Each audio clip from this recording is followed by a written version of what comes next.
Assalamualaikum warahmatullahi wabarakatuh. Alhamdulillah, alhamdulillahi rabbil alamin. Assalatu wassalamu ala asyrafil anbiya'i wal mursalin. Sayyidina wa maulana Muhammadin. Ashhadu an la ilaha illallah wa ashhadu anna Muhammadar Rasulullah. Allahumma salli ala Sayyidina Muhammadun musahabihil wal ihram. Ya wal jalil wal ikram. Alhamdulillah, marilah kita panjatkan puji syukur kita kepada Allah Subhanahu wa taala atas limpahan karunia rahmah dan hidayahnya, serta dengan izinnya juga kita dapat menjalankan perintahnya, beramal beribadah, zahir dan batin, dunia dan akhirat. Bersalam kita tidak akan pernah kita lupakan. Marilah sama-sama kita panjatkan kepada junjungan kita, Nabi Allah, Nabiul Akhirul Zaman, Rasulullah Muhammad sallallahu alaihi wasallam. Atasnya kalimahnya dengan mengkalamkan Allahumma sholli ala Sayyidina Muhammad wa ala alihi Sayyidina Muhammad. Alhamdulillah, bertemu lagi dengan saya Guru Mursyid Syekh Nur Muhammad Buya Irwan Maulana Al-Khalidi Sumatera Barat. InsyaAllah dalam waktu dan kesempatan yang dimuliakan oleh Allah ini, marilah kita sama-sama memanfaatkan untuk berbagi wawasan, berbagi ilmu, berbagi pengetahuan, demi meningkatkan iman dan takwa kita kepada Allah Subhanahu wa taala. Tentunya tidak lepas daripada belajar. Para jemaah yang dirahmati Allah, para hadirin yang dimuliakan Allah, rahimakumullah. InsyaAllah pada tayangan hari ini saya akan menyampaikan suatu rahasia besar yang wajib kita lakukan dan kita nyatakan di dalam perbuatan ibadah, yaitu bertajalinya ma'rifat al-Fatihah di dalam diri, dalam bermunajat, dalam beribadah. Wabil khusus kepada sholat, menuju kepada tingkat hakikat dan ma'rifat daripada sholat, yaitu dengan penyempurnaan Al-Fatihah yang mewakili Al-Quranul Karim. Sebelum kita mengkaji daripada kodrat Al-Fatihah di dalam sholat, agar tidak hanya menjadi sebuah bacaan, tapi di dalam rangka kodrat daripada ayat menjadi kauliyah, kauliyah menjadi munajat, munajat menjadi ma'rifat. Syarat sah solat salah satu dari sifat wahyu adalah kauliyah. Inilah kauliyah yang membaca ayat dengan memandang kodrat ayat tersebut. Inilah sifat kodratnya. Sebelum kita merujuk kepada pengetahuan terhadap belajar ma'rifatnya dalam sholat Al-Fatihah ini, perlu kita mengulas kembali, sembari mengingatkan. Berjumlah 7 ayat Al-Fatihah bukanlah ayatnya yang berjumlah 7, tapi ada makna hakikat di balik jumlah 7 tadi. Apa yang dikatakan jumlah 7? Jumlah 7 itu menjadikan umul Al-Quran, yaitu Allah menjadikan bersifat kepada dirinya sendiri. Mana yang dikatakan Allah bersifat dalam sendirinya kepada dirinya sendiri, inilah terjadinya sifat keumatan bertajali dengan batin Allah Subhanahu wa taala. Hubungan batin sebuah menyembah dengan yang disembah itu menjadikan sifat itu bersifat 7. Kenapa jatuhnya kepada 7? Karena 7 ini himpunan dari sekalian alam. 7 itu adalah 19. Hitungan daripada kekuatan dunia ini dihitung angka 1 berakhir angka 9. Artinya apa? Diawali oleh angka 1 alif bersifat Tuhan pada Allah. Yang kedua diakhiri angka 9 bersifat daripada domah atau hakikat. Artinya semuanya terbuat dari hakikat Allah. Jadi 7 itu adalah memiliki makna hakikat yang sangat luas dari ayat Al-Fatihah ini. Tapi satu contoh. Kita lihat bismillah. Bismillah itu penghulu ayat, imamnya daripada semua surat. Bahkan tidak sah semua surat dibaca tanpa bismillah. Ternyata di dalam Al-Fatihah, bismillah adalah salah satu ayat dari 7 ayat tersebut. Nah, ini mengartikan apa? Mengartikan tidak ada perbedaan antara kodrat bismillah dengan kodrat Al-Fatihah. Kenapa? Yang dikodratkan oleh Al-Fatihah itulah yang dijalankan oleh bismillah. Bismillah ini memperjalankan 7 kodrat, 4 pada Rahman, 3 pada Rahim. Nah, di dalam Al-Fatihah juga dinamakan 7 sifat. 4 pada kodrat bismillah tadi, Rahman 4, Rahim 3, 4 tambah 3, 7. Berarti sudah kalau Al-Fatihah ini adalah sumber daripada segala sifat.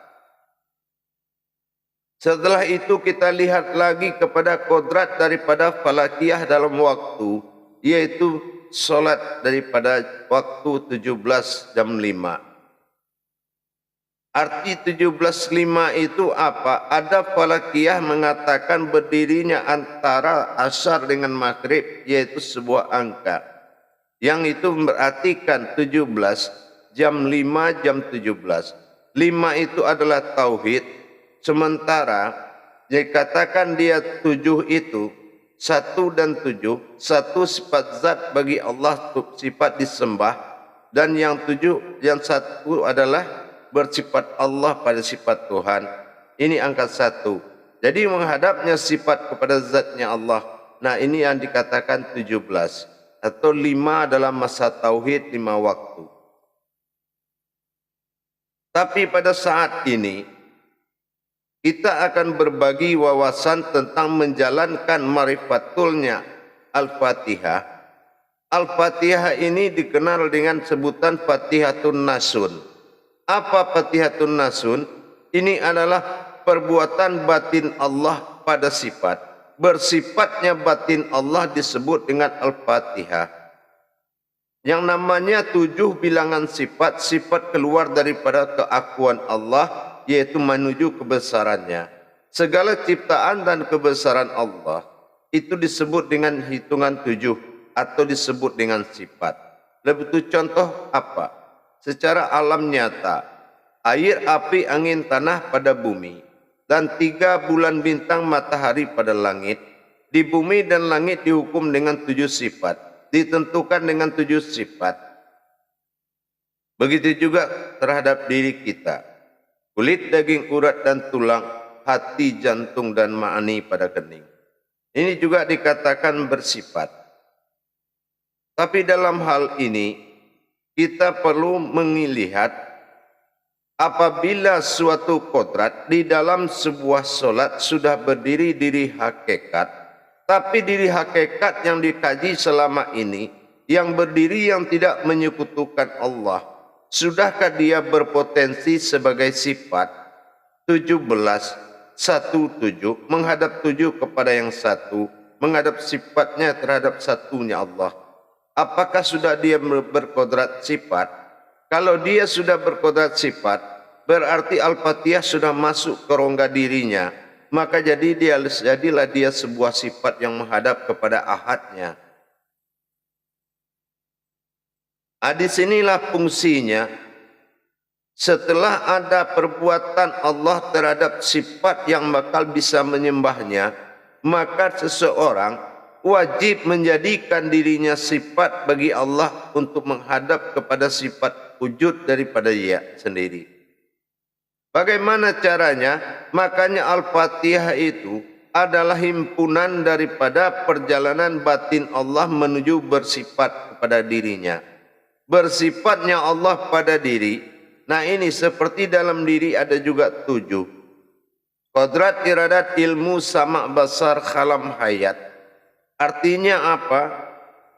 Ada sifat itu tetapi belum bertajali kepada Allah karena belum menerima batin dari Allah. Makanya Al-Fatihah ini adalah bertajalinya batin Allah pada diri seseorang, barulah jatuh keumatan kita, barulah jelas keumatan kita. Kalau kita bisa menghadirkan batin Allah sehingga menghadaplah batinnya sendiri kepada dirinya sendiri. Karena Allah tidak boleh dikatakan zahir atau batin dalam wujud dalam penyembahan, melainkan wujud semata. Nah di sini kesempurnaan kita sebagai umat ditentukan oleh kodrat diri kita.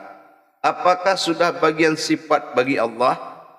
Makanya dalam ini kita akan mempelajari bagaimana cara mengadakan bertajalli ma'rifatnya Al-Fatihah di dalam solat dengan jelas. Kalau tidak bertajalli Al-Fatihah, maka belum dikatakan iyyaka na'budu wa iyyaka nasta'in. Ya, harus belum jelas siapa yang menyembah dan siapa yang disembah. Dengan hak 7 sifat, dengan bersifatnya Allah pada dirinya sendiri. Nah inilah Al-Fatihah yang bertajalli dalam diri. Dalam satu riwayat, kembali kita melihat daripada asal usul usuluddin dalam kajian usuluddin. Bagaimana penciptaan Adam terjadi dikala dia sudah diciptakan dari segumpal tanah. Ini dalam kajian daripada usuluddin. Jadi kita ingat, setelah berwujudnya suatu jasad yang telah diciptakan dari unsur air, api, angin dan tanah. Tetapi setelah Allah mewahyukan kepada Jibril, pada asal Al-Fatihah ini terjadi, diwahyukan kepada Jibril untuk mengurus, menghidupkan daripada jasad Adam alaihissalam ini, jasad yang pertama ini, belum ada jasad waktu itu. Nah, Jibril dengan segala kemampuan ibadahnya, kemampuan ilmunya dari Allah, dia coba menghidupkan dengan membaca segala ayat. Ternyata di saat berbaringnya jasad Adam di kala itu hanya sebatas duduk dan jatuh lagi. Kenapa? Memang ruhamiyata itu, ruh-ruh yang dibacakan oleh Jibril, ada 9 ruh di dalam diri, hanya bisa sebatas duduk. Setelah duduk jatuh lagi 3 kali dalam pembacaan oleh Jibril. Terakhir Jibril membaca daripada surat Alam Tarakai. Nah akhirnya Jibril baca Alam Tarakai fa'ala rabbuka bi asha. Pas pada titik huruf H, Adam jatuh lagi. Itu jasad jatuh lagi. Setiap sampai di huruf H, jatuh lagi. Maka Jibril menyampaikan kepada Allah, ya Allah, ini Adam, ini jasad. Di saat saya membaca setiap huruf H, atau kekuatan artinya aras, kenapa jatuh lagi dan tidak mau bangkit lagi? Setiap saya bacakan alam tara kaifa fa'ala rabbuka bi asha, jatuh lagi. Akhirnya apa yang dijawab oleh Allah dalam wahyunya kepada Jibril? Fatillaha, jadikan batinku kepada kekuatan itu. Begitu Jibril membacakan Dirikan batinku, kata Allah pada Jibril. Fatilaha, Jibril baca Al-Fatihah, alam batin. Jadilah engkau alam batin. Maka dibacakanlah 7 Al-Fatihah. Akhirnya Adam berdiri, Jibril langsung tafakur. Kenapa? Ternyata tanpa sepengetahuan Jibril, Allah dengan segala kemustahilannya, dengan segala kerahasiaannya, bertajalinya pada batin daripada ayat tersebut. Sehingga sempurnalah Adam berdiri, maka Jibril tafakur. Mulai saat itu, diberitahukan kepada seluruh malaikat agar tafakur kepada manusia. Disitulah para jemaah dikatakan Al-Fatihah itu Fatihatun Nasun, gejolak batin Allah dalam diri manusia. Setelah itu Allah umumkan, Jibril sampaikan kepada semua yang ada penciptaan langit dan bumi nanti. Sampaikan kepada dia bahwasanya wujud ini adalah mewujudnya aku. Maka Jibril menyampaikan kepada seluruh alam, Illahi rabbuka ujubu wujudullah. Wahai semua hamba Allah, kekuasaan Allah, ciptaan Allah, ketahuilah wujud ini adalah mewujudnya Allah. Wala tafaraku la bismillah, dan tafakurlah kalian, karena di sini berjalan beserta Allah. Dia berjalan beserta Allah. Untuk itu kalau kita memang merasa umatnya Muhammad dan baninya Adam, wajib kita menyampaikan titah diri kita sesuai amanah Allah. Setiap kita mau berpergian, kita selalu membaca Illahi ya rabbuka ujubu wujudullah. Kita ada sampaikan kepada sekalian alam bahwasanya sungguhnya mewujudnya adanya aku karena adanya Allah. InsyaAllah kehidupan dan perjalanan kita akan dipelihara oleh sekalian alam. Dengan cara apa? Dengan cara daripada aras dan kekuatan masing-masing pada alam. Baik api, air, angin, tanah, makhluk dan semua yang diwujudkan. Di dalam kita menjalankan solat, kita ingat kembali bagaimana cara proses perjalanan batin pada Adam. Batin Allah pada Adam di kala itu menjadi suatu ma'rifat mendirikan diri yang hakikat, karena jasad adalah pembungkus diri. Maka yang diri yang dihakikat yang dia baca oleh Jibril, Jibril tidak tahu apa yang masuk dan apa penyebab Adam berdiri. Dirahasiakan oleh Allah bahwasanya yang masuk itu ada manusia dalam manusia, yaitu ada rohani dalam jasad. Itu yang dikatakan jasmani dan rohani. Nah, ini yang menjadi patokan makrifat di saat kita membaca Al-Fatihah dalam solat. Baik para jamaah sekalian yang dirahmati Allah, kita akan melakukan di dalam membaca Al-Fatihah dalam solat, kita harus membaca, ini hakikatnya, membaca itu satu ayat itu satu napas. Bukan satu surat, satu napas. Satu ayat itu yang satu napas. Pertama ditarik dulu napas menuju batin Allah mewujud kepada zat dan sifatnya.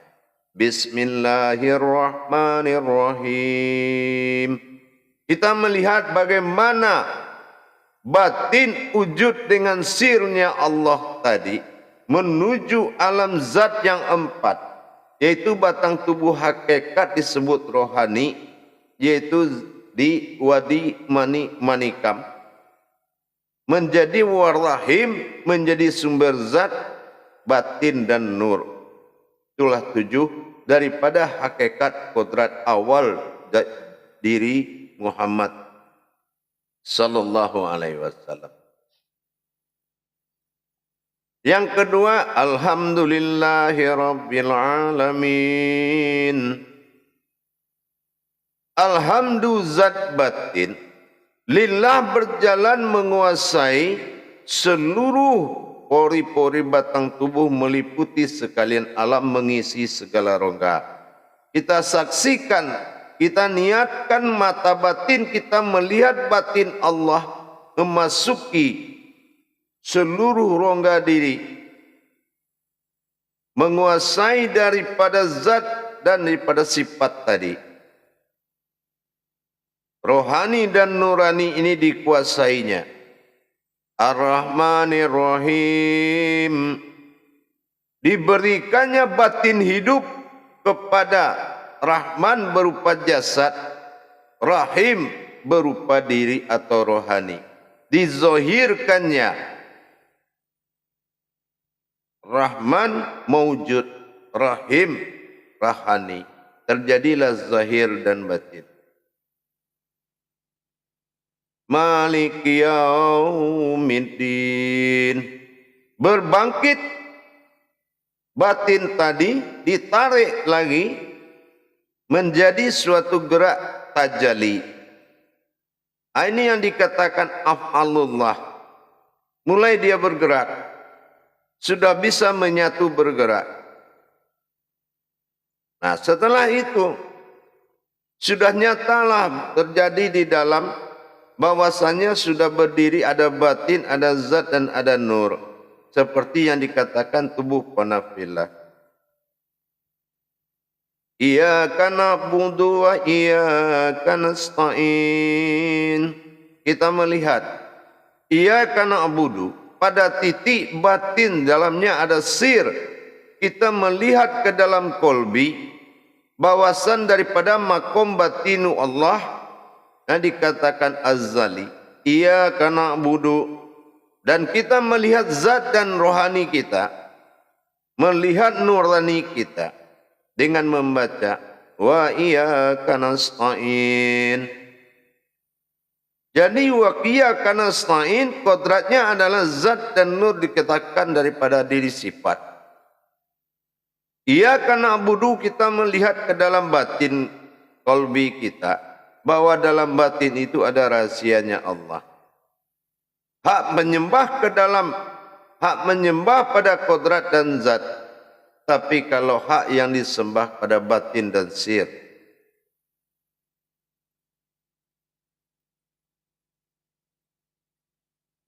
Ihdinas siratal mustaqim. Itu adalah diri batin atau diri sifat. Din itu Islam, nas itu manusia, sirat itu jalan tersirat atau ma'rifat, mutakin itu orang yang sudah benar-benar takwa. Artinya orang tawakal dan tunduk ke jalan batin yang rahasia. Jalan rahasia yaitu jalan batinnya kita. Melihat kita niatkan melihat lurusnya perjalanan nyawa kita ke dalam batin kolbi kita. Itu yang ihdinas siratal mustaqim. Nah, baru kita melihat apa yang dikatakan Jibril, kalau engkau adalah tubuh batinnya Allah, wahai tubuh batin, duduk berdiri. Maka di sini terjawab, siratal ladzina an'amta alaihim. Melihat sosok tubuh kita adalah sosok batin Allah yang dizahirkan. Ghairil maghdubi alaihim waladdallin. Maka kita katakan bahwa sesosok diri itu adalah sesosok tempat Allah menghadirkan dirinya. Maka di saat Allah hadir batin bilah ke dalam diri yang dua tadi, maka dalam saat dia hadir, setelah kita hadirkan, kita cepat berdoa dengan menyebut amin. Apa artinya amin? Ridhoilah ya Allah. Apa doa kita yang minta diridhoi? Nah, itulah segala perbuatan makrifat yang kita lakukan nanti di dalam solat ini. Karena solat itu semuanya doa. Begitu para jemaah, hebatnya, benar-benar luar biasa kebesaran Allah ini. Bagi kita yang benar-benar benar kata Allah dalam surat Al-Mu'minun ayat 1 dan 2. Afqalalal fil mu'minin allazihum salatihin qasiyun. Beruntunglah orang yang berilmu, yang bisa kusuk dalam solatnya. Indah sekali menerima diri, kehadiran diri dalam rangka bertajali dengan Allah dalam diri. Luar biasa insya Allah. Mudah-mudahan bermanfaat buat kita semuanya dan menjadi pegangan daripada kita dalam solat. Karena apa? Tidak ada ayat yang bisa baca dalam solat. Kualitas ayat itu adalah kualitasnya daripada sebuah ilmu yang dikatakan dengan kauliyah. Ya, karena apa? Daripada Iqra itu bukan menurunkan ayat, tapi menurunkan kauliyah pada Al-Quran. Inilah yang dikatakan surat jatuh ke dalam Al-Quran bernama kauliyah, jatuh ke dalam diri bernama kauniyah, dan jatuh kepada alam bernama kalam. InsyaAllah mudah-mudahan bermanfaat buat kita semua dan menjadi tolak ukur dalam pegangan dalam sholat. Ingat rububiyah. Apabila ayat dibaca, kita harus menyaksikan kodrat yang dibaca. Itulah rububiyah, itulah kauliyah. InsyaAllah bermanfaat buat kita semua. Baik para hadirin dan para penonton dan para jemaah semua. Mudah-mudahan berkahlah dunia akhirat. Mudah-mudahan Allah berikan derajat dengan kita meningkatkan derajat ibadah kita. Mudah-mudahan Allah berkahi kita dengan hidayahnya. Kalau solat sudah berhidayah, insya Allah hayatullah, sudah hubungan dengan Allah itu sudah nyata dalam hidup. Karena tujuannya adalah solatul marhalah fil mukasyafatullah. Nanti kita akan tahu bagaimana rasanya padakan pertemuan dengan Allah. Apakah ia ada kita, apakah ia ada Allah. Nanti kebenaran akan menceritakan. Insya Allah mudah-mudahan berkah dan sami'na wa ta'nalah dalam menjalankan. Insya Allah. Akhirul kalam wa billahi taufiq wal hidayah. Wassalamualaikum warahmatullahi wabarakatuh.